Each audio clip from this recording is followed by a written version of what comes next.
Hi guys and welcome back to the Reddit Stories Daily Podcast. A devastating betrayal like infidelity has the power to upend even the most solid of bonds. While lying is nothing new, connecting with people online and maintaining your identity has never been simpler. We're going in depth into some of the most amazing cheating stories reported on Reddit today. These stories, ranging from sadness to retribution, will shock and fascinate you. Now relax and let's get started. Our first story is from Calibanite_Lion. Cheaters believe this is a safe space for their narcissism. You have noticed by now how many of them, married or in a relationship, come here to seek support for their cheating. They explain their infatuation in detail, how it makes them feel good when their APs give them attention and validation. Then they delete their posts literally an hour after they realize how selfish and narcissistic they are. What are they expecting? I'm asking seriously? Support? I have been cheated on. I have never cheated in my life, nor will I ever. It is disgusting to me. Our second story is from Mother of Cats_. Am I outing my ex? My ex, 26M, cheated on me with my male best friend, 27M, I forget. My best friend has been out the entirety of his adolescence and adulthood. As far as I know, we haven't spoken in almost 2 years, he's still not out. And he could have just been experimenting, or maybe he is bi. Either way, we were together for 3.5 years before my ex cheated on me with him.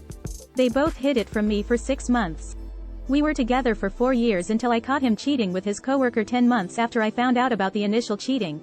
There was blackmail, substance abuse, my best friend having feelings for my ex, manipulation. Let's just say, it was an absolute garbage fire. I shared my story in my local "Are we dating the same guy?" Facebook group as an attempt to warn others because he would never tell anyone what actually happened, and my post was deleted. I was called homophobic, manipulative, and a bunch of other things by a select few. 90% of the responses were supportive, but that other 10% were not, to say the least. So, am I wrong for telling people the full story? Or do I owe him the protection of his sexual orientation? TLDR. My male ex cheated on me with another guy. Am I outing him when I tell my side of the story? Our third story is from ThrowRA2078. What is he doing during this time? Boyfriend spends the night at my house, yet he spends half of the time in the other room on his phone. Then, late at night or in the wee hours, he comes into my bedroom. Lately, my boyfriend has spent a lot of time away from me at my house. At first, I thought it was because he wanted to watch something different on television, but sometimes he's not even looking at it while it's on, just on his phone. Feel free to comment your thoughts on that one in the comment section. It will be much appreciated. The next story is from Meal Critical 7345. We were 16 when we met in 5th period of biology class. I had seen her before on social media, and we had mutual friends, but this was the first time we ever met in person. For the first 3 weeks, we never talked, but then one day the teacher had us in the same group for a project. We had small talk and with her sitting right in front of me, we started to talk more and more. The whole class could see us flirting, and one day my friend Brandon said, "You know she thinks you're cute," and she started to blush. Then I said, "So do I," and asked for her social media.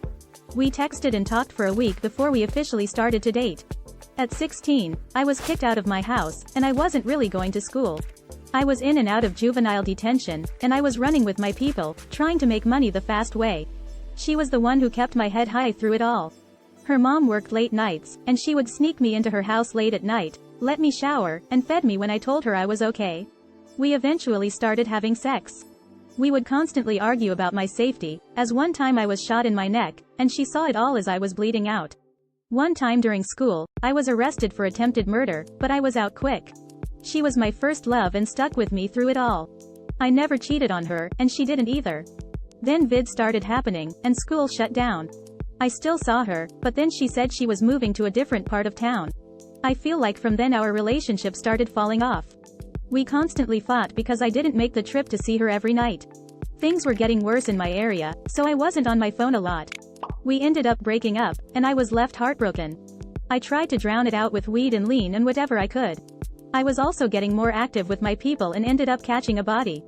We eventually reconnected as I was on the run for the murder, and I went over to her house as friends. She was still so caring, letting me shower and giving me any food she had. She still looked at me with those eyes of worry, but I kept my distance. We watched a movie in her room, and then she started to have the urge to do my eyebrows and put makeup on me. I said no to makeup, but she made me sit on her chair, and she started to do my eyebrows. She was so close, and my heart was racing. She got a little too close and fell on me, and we stared at each other. She asked me, "I've been worried about you. I've been hearing about all that," and then she started crying, saying, "I missed you. Why did you never call? Why didn't you come see me? Do you know how worried I was? How many nights I couldn't sleep because I was wondering if you were okay?" I tried to calm her down and said, "I'm sorry. I move smart though. You know me. I'd never let anybody get up on me. I missed you too." Then, as if she was caught off guard because I shed a tear, mind you, I never showed my emotions to her before, I quickly wiped it off and pushed her off, saying, "I have to go." She grabbed my arm. "No, stay, please. At least stay for the night." Then it slipped out of her, "Why don't you just cry?" "It's okay with me." I refused, and she got mad. She's very hyper, by the way, and got on top of me, saying, "Thugs cry too, you know." She was laughing and crying at the same time, but eventually, we just exchanged looks, and, well, we kissed. We made out and went all the way, falling asleep because that was the best sex we ever had, in all honesty. Still, by the morning, I was gone, and we never talked again. I left her a note saying, "I always got you in my heart." 2 years later, I had moved to and tried living a normal life, getting a job, and finished my senior year of high school. I was dating this girl named Janet. She was a little toxic and very insecure, but I didn't mind. I was having real-world problems with bills and just school. I was still here and there with the quick money, but I was trying to make a change after losing my homie Newski. One day, Janet and I were arguing, and I got a text from guess who? My first love. She said, "Hey, how have you been?" I was shocked, but I said, "I've been alright. How about you?" She then told me she was going through a lot, taking care of her sister, and she had relationship issues. I said, "No way, me too, LMAO. I guess we both like toxic." We reminisced about how much of a bad student I was and all the silly things we did together. Then she asked to call. We were on the phone for like 3 hours and just talking. It felt good to talk to someone and not be yelled at. She then asked me if I wanted to hang out tomorrow. I said yeah. We were going to just talk at the park close to her house. The next day, I went, and we were just talking and walking. Then she said, "You wanna finally try Dutch Bros?" I was down, and we went and kept talking. Then her boyfriend called her, and they argued outside the car. She finally came in and told me her boyfriend is tripping, that she's not home, saying, "He does too much. He gets mad, and he's rude to my mom. She doesn't even like him." I asked her why she's with him, and then she hit me with, "'Cause the boy I'm in love with one day decides to go all ghost on me."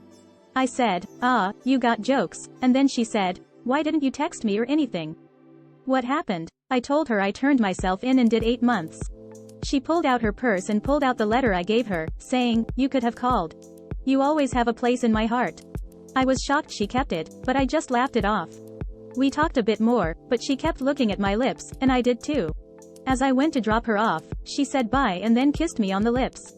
I pulled her back in, and we were about to go crazy, but she had to go back in. I didn't feel bad about cheating, and I felt all happy inside. Then she texted me. I hope you liked the video so far. Make sure to check my #1 secret for healthy weight loss by clicking the link in the description. Our next story is from What OK 2020. Ex asked for a break, but really just went to bang his ex-lover. What's the point of asking for a break and not just breaking up? Ex said he needed a break because he had anxiety he thought I was causing. He had just gotten a new puppy. Wasn't sleeping and said he had a super low emotional bandwidth. He then never reached out again. After 30 days, I texted, "Did you mean a breakup?" No response. 3 days later, I sent a closure text and asked for my stuff back. Now I just found out he started sleeping with his ex-lover during that time. He never had a relationship with her, but he kept a super kinky, provocative painting from in his room. Why would he not just break up with me? Seems after a month he clearly had no intention to come back anyway. Make sure to comment on this one too. I just think he was too much of a coward to take his responsibilities and break up with her. Tastes _like_a_ burger. Is this a stock pic or proof my husband is active on Grindr? Husband is on dating sites. Saw a familiar hill country pic as a Grindr profile in an area I knew he was staying in, at a hotel. I found the same pic on his laptop. He said he had never seen it before in his life. Could it be a stock photo?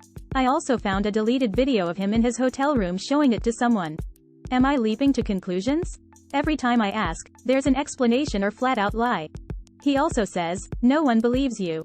Everyone thinks you're crazy." I tried to leave 6 months ago. And he went crazy and got violent. Almost had to put him in the psych ward, again. He even went to my parents' house to tell them I was cheating on him. I told them that's absolutely not true, he just has a guilty conscience. The video I found was of him scanning the hotel room to show someone what his room looked like. Also found maps image with a red arrow pointing to the hotel. I'm not okay with sex. We only do it 1 or 2 times a year. It's been a huge issue for me. I had him go to a sex therapist. But he didn't like her, so he stopped. I'm very open with it, and we have played with toys before. My only rule is no one else in our sex. We have gone to 4 marriage counselors. And he tells them he's just stressed with work. So I stopped going because he's gaslighting the therapists and me. Okay. So I don't know about you guys, but if it were me, I'd break up immediately with this guy. He seems dangerous and doesn't bring anything fun. Who would to waste one's life with someone like that? Please tell me what you think and what you would do in the comment section. And make sure to subscribe. Our next story is from Parfait OK 3649. I found photos of other women on my dad's phone. Do I tell my mom? While recently exploring my father's secondary phone out of curiosity, I discovered hundreds of explicit photos of other women. My family is a strong Christian household in which this would not be tolerated. I am debating whether I should tell my mother or not. I do not want my life to fall apart right now, as I have 3 younger siblings. And I am nearing the end of high school. I do not know what I should do. Is it his role to tell his mother? And what will happen with his relationship with his father if he does that? Stay out of your parents' phone, I guess. Thanks for watching, guys. I hope that these stories have opened your eyes to the reality of infidelity and the devastating impact it can have on relationships.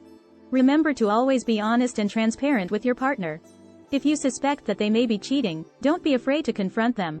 And if you have a cheating story of your own, feel free to comment it, so I can make a special video about it. See you soon for the next video. Remember to subscribe. And if you want to watch some more videos of Reddit cheating stories, check out one of these. And if you want to receive a free sketch of your soulmate, click the link in the description now.